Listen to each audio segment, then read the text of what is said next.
Hola oyentes de Radio Sefarad, hoy tenemos el gusto de volver a encontrar a Amelia Muñoz García en su sección de 0 a Aleph, Matemáticas y Judaísmo. ¿Qué tal, Amelia?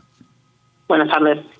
Bueno, hoy vamos a conocer un matemático que era también ruso y también americano, David Jacob Tamarkin. Pues en efecto, Jacob Tamarkin, que va a vivir entre 1884 y 1945, va a nacer en el seno de una familia judía de clase media alta en Chernigov, una ciudad del norte de Ucrania, que en aquel momento va a formar parte del Imperio Ruso. Tamarkin tuvo la suerte de asistir al instituto llamado el Segundo Gymnasium de San Petersburgo, que pues aún sigue existiendo, uno de los más prestigiosos, si no el que más, de la ciudad. Ya por la época de Tamarkin se organizaban conferencias y competiciones entre los alumnos. Por ejemplo, en 1905, y contando solamente 16 años, Tamarkin y un compañero suyo de clase, Alexander Friedman, escribieron un artículo sobre números de Bernoulli, que enviaron a Hilbert, en Alemania. Este dio su visto bueno y lo publicó en la revista Anales de las Matemáticas al año siguiente.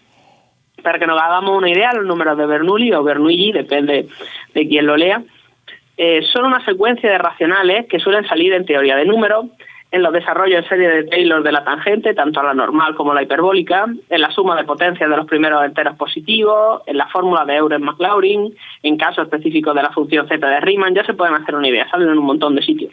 Y además tienen múltiples usos, por ejemplo, en análisis. Este artículo va a ser importante para Tamarkin por varios motivos. No solamente es la primera publicación que lleva a cabo, sino que pone de manifiesto su temprano interés en teoría de números y su brillantez. La escuela le va a conceder a él y a Friedman sendas medallas de oro. Así como también pone de manifiesto las ganas de colaborar a la hora de investigar que tiene Tamarkin. Por otra parte, el ambiente escolar jugó un papel importante a la hora de su educación. Ya desde su juventud va a tener la oportunidad de codearse con los, entre comillas, futuros cerebritos. En particular con el ya mencionado Alexander, que era de su curso, y con Smirnov, un año mayor que él. Al llegar a la universidad, los tres se van a juntar para estudiar, colaborar e investigar. Tamarkin se gradúa en 1906 del instituto y entra en la Facultad de Matemáticas y Física de la Universidad de San Petersburgo. Al entrar en la universidad, los intereses de Tamarkin se van a expandir, incluyendo los problemas con valores en la frontera, publicando, por ejemplo, en 1908 unas notas junto con Friedman sobre las charlas de Skeltov. También sobre dp un artículo conjunto sobre vibraciones transversales en una vara elástica y homogénea, en 1910, etc. Y va a ser precisamente en 1910 cuando se gradúa con un título equivalente al Máster de Matemáticas europeo actual. Para acto seguido ser contratado por la Facultad de Matemáticas y la Escuela de Comunicaciones, también conocida como la Escuela de los Raíles del Tren. Es más, mientras Tamarkin tuvo este empleo, va a formar parte de un comité del gobierno para estudiar el estrés de los raíles de tren cuando pasan por ellos trenes repetidamente. Tamarkin decide seguir estudiando para transformarse en profesor universitario de pleno derecho, para lo cual ha de aprobar una serie de exigentes exámenes en 1912 y defender una tesis sobre ecuaciones en derivadas parciales, específicamente teoría de problemas de valores en la frontera para ecuaciones diferenciales lineales, que va a presentar en 1917, y cuya evaluación se va a ver retrasada por motivos de la guerra. Durante el año 1913 va a ser nombrado profesor extraordinario en la Escuela de Electrotecnia, trabajo que se añade a los dos mencionados anteriormente. Y en 1917, y con motivo de su tesis, va a ser ascendido en los tres de instructor a profesor extraordinario, cargos que va a poder mantener durante la Guerra Civil debido a los problemas tan serios de visión que tenía. En caso contrario, lo normal es que lo hubieran llamado al frente. En 1920, Friedman, que estaba afincado en la Universidad de Perm, invita a Tamarkin a unirse a él en la sección de Física y Matemáticas. Así que no se lo piensa y se traslada con su esposa allí. Se especula que huyendo del hambre que estaba asolando Rusia.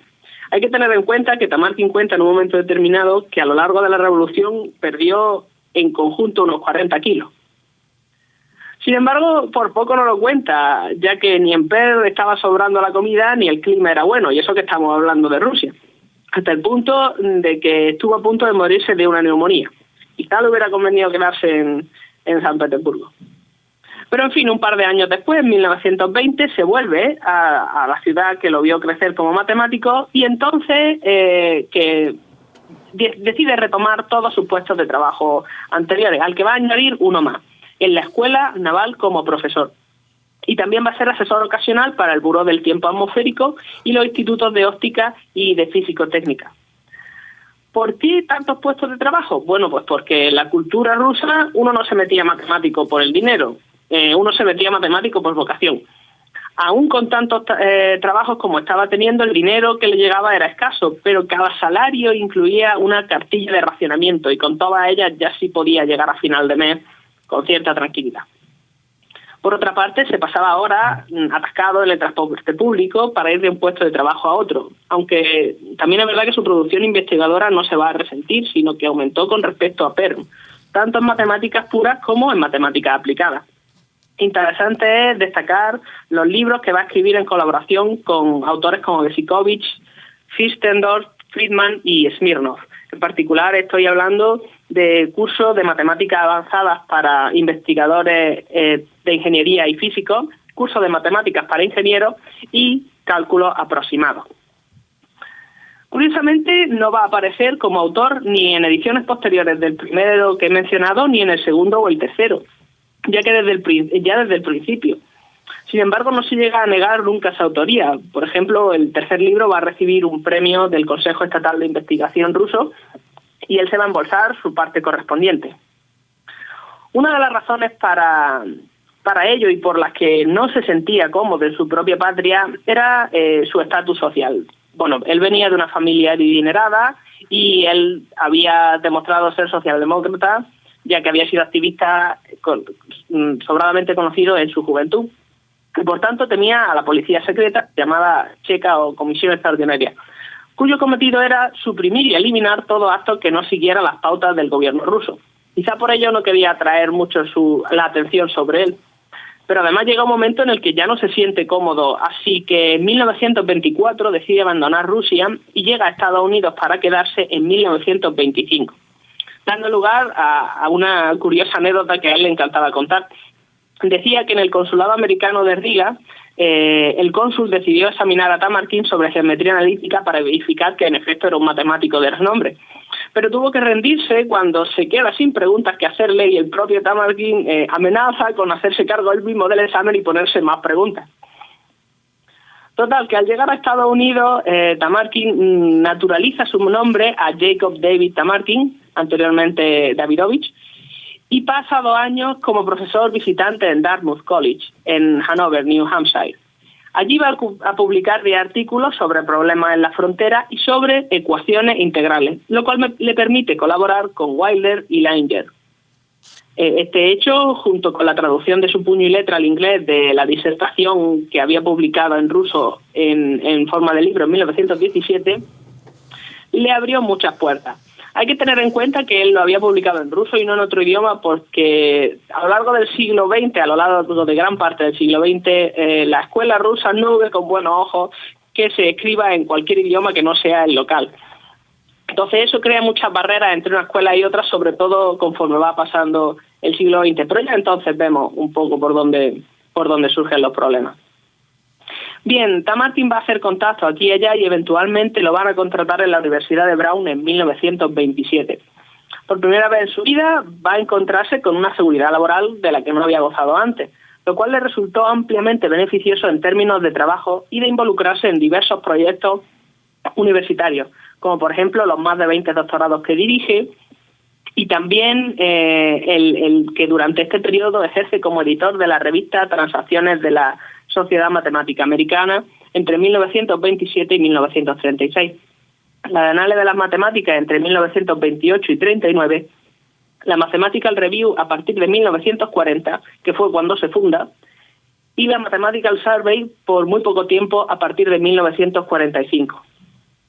Bien, en su estancia en Brown, Tamarkin se interesa por análisis funcional, una rama con mucha innovación y poco extendida en Estados Unidos, por lo que se considera que tanto los artículos como las clases y las conferencias suyas fueron influyentes para el desarrollo del análisis funcional en América.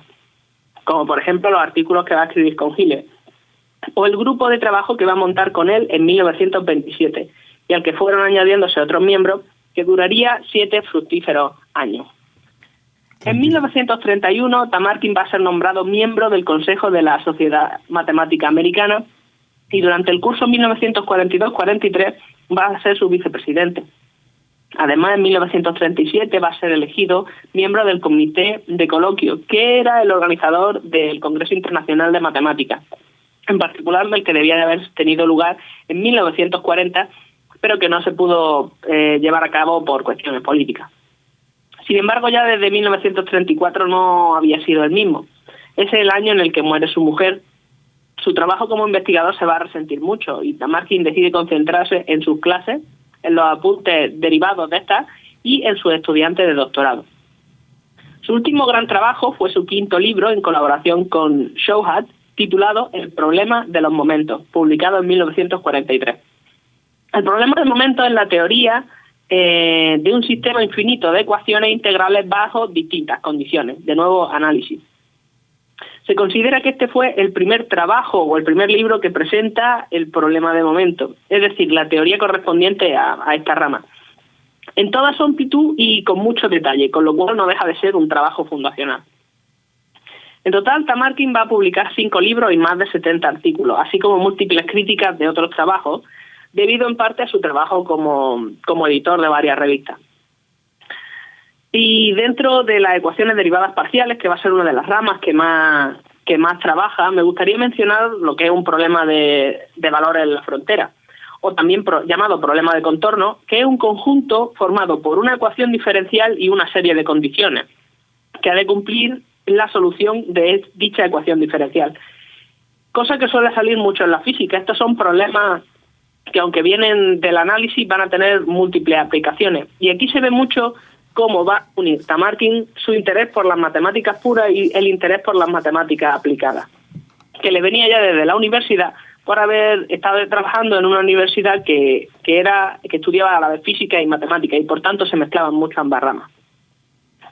Bueno, Tamarkin va a morir en 1945 de un ataque al corazón con 56 años, bastante joven, y le va a sobrevivir su hijo, que es un físico investigador que trabaja actualmente para el gobierno americano.